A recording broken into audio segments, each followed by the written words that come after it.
Mga kababayan, bilang tugon sa epekto ng Bagyong Tino, mahigpit naming ipinapaalala sa lahat ng mamamayan na manatiling mapagmatyag at sumunod sa mga abiso at tagubilin ng mga kinauukulang otoridad. Ang kaligtasan at kapakanan ng bawat isa ang nananatiling pangunahing layunin sa panahong ito. Ito po ang mga paalala sa kaligtasan. Manatili sa loob ng bahay at lumayo sa mga bintana at salaming pinto. Maghanda ng mga bag para sa paglikas at lagyan ng pagkain, inuming tubig, flashlight, baterya at first aid kit. Tanggalin sa saksakan ang mga kagamitang dekuryente upang maiwasan ang power surge at posibleng makuryente.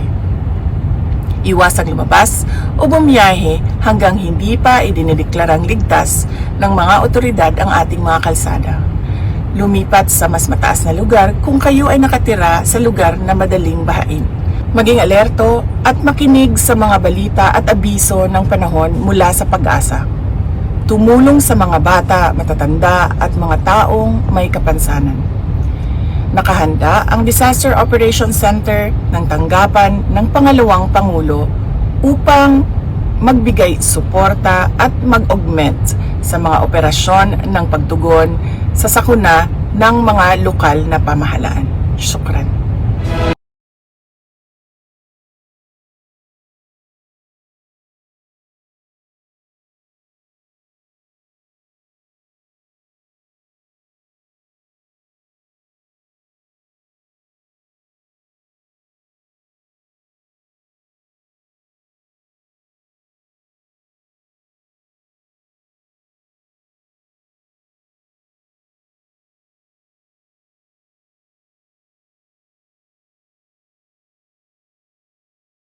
I am not a Filipino for nothing.